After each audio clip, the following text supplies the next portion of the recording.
All right, guys. I got out here this morning and I cut these 6 pieces off. This little thin piece right here, and then all this live edge off of these 3 boards.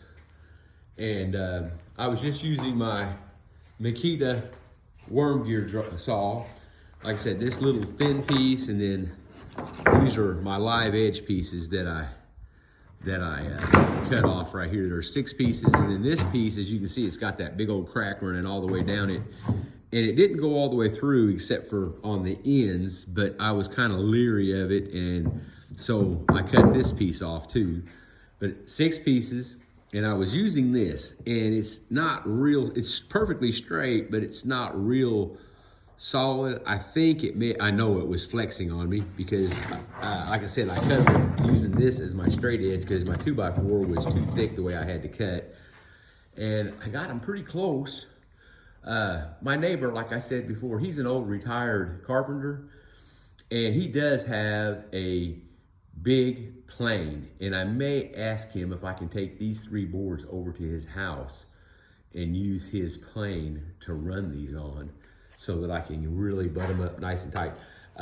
Then I can bring them back and level them. This one right here has, it's off right here just a little bit. And I think this one has a bit of a belly going in it like this. And I can run through my plane and just on one side and get them level. Or I may get my router out or something. I don't know. I haven't decided really exactly what I'm going to do, but I'm going to talk to my neighbor and see if he'll let me borrow his plane. That's like 29 3/4 inches wide. And I was hoping, out of the 3 boards that I cut these out of, I was hoping I'd get it at least 28 inches. So I got a little more than I need, which is going to work out great, because by the time I take a little off of this, a little off of this, a little off of this, and off of this, and both outside edges, I'm going to be really, really close to what I wanted. And I was still shooting a little high because I'm going to make it a little bit smaller than that, probably somewhere around 24 inches. So I've got about 4 inches, a little over 4 inches to play with, and it's plenty long enough. Those are a little over 7 foot, and I need like 5 foot, around 5 foot 6 inches.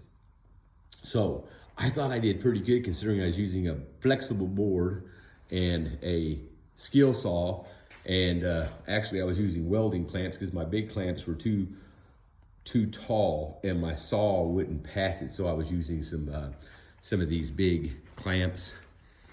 I was using these, which I use when I'm welding, but they work really good because they were out of my way, where my other clamps wouldn't be out of my way. But yeah, that I thought that worked out pretty good. I had a couple of hours to kill this morning, so I come out here and thought I'd get after this and see if I could at least get the boards cut out, and then I could be thinking about what I need to do to go from there. I've been watching a bunch of guys use that Rubio Monaco stain. That stuff's expensive, but I'm trying to find out if I need to get something with the pigment or if I need to get just the natural, because I don't want it this light. I want it darker, but I don't want it too dark, I guess. I don't know what I'm trying to say here. Let me show you kind of, I took all the different colored stains that I had just here at the house and kind of got me a piece of this oak just to give me an idea kind of what color I'm looking for. And I think I had 9 different colors of stain, or stain and clear coats. And this is a clear coat, and then this is a clear coat with just a little bit of pigment in it. No, I take that back. This is a clear coat, this is a stain, and then this is a different kind of clear coat, like a polyurethane. And then these are all the different stains that I had. And I kind of like this one and this one. And if you take a piece of this wood and just stick it in a glass of water, I like the color of that. You let it sit there for 5 or 10 minutes, and I like that color. And I don't know if that Rubio will do that or not. I've never used it before. So I may get me some and find out. I'm gonna maybe call them, because I don't hear anybody talk about adding stain to it, and see if I don't like the color, if I can add stain to it, or stain the product the wood before and then put that on. I don't know if you can do that or not, because I like this. I kind of like this, and I kind of like this, but I really like this, and that's kind of the color I'd like to go with, somewhere between here and here. I like that.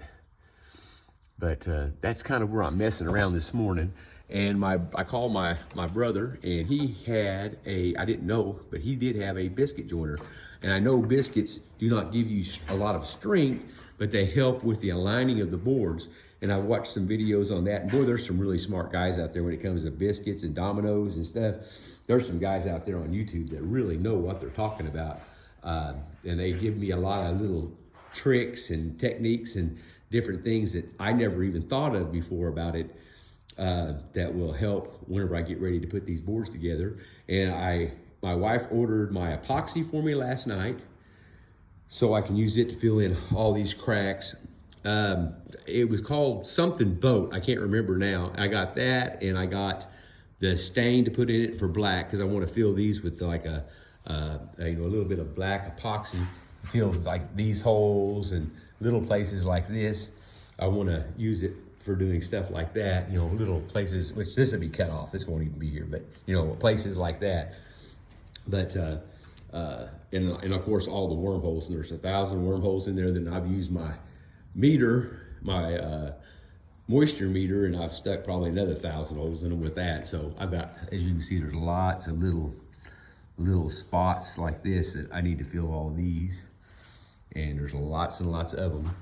So anyways, that's kind of what I've been doing today. I just thought I'd run out here this morning. Like I said, I had a couple hours I wanted to kill, and I thought I'd try to get this done while I was good, so I can go do something else. Well, you guys have a good day, and thank you so much for checking in with me. I do appreciate it. And you know, if you just take your time, a lot of times it might not be perfect. I mean, push come to shove, and I absolutely had to. It is going in a cabin, and things in a cabin, you know, it's kind of do with what you got kind of situation.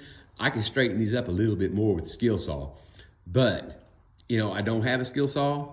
I mean, I don't have a plane, but my neighbor does. I'm hoping he'll let me borrow it. I'm sure he will. He's a really nice guy.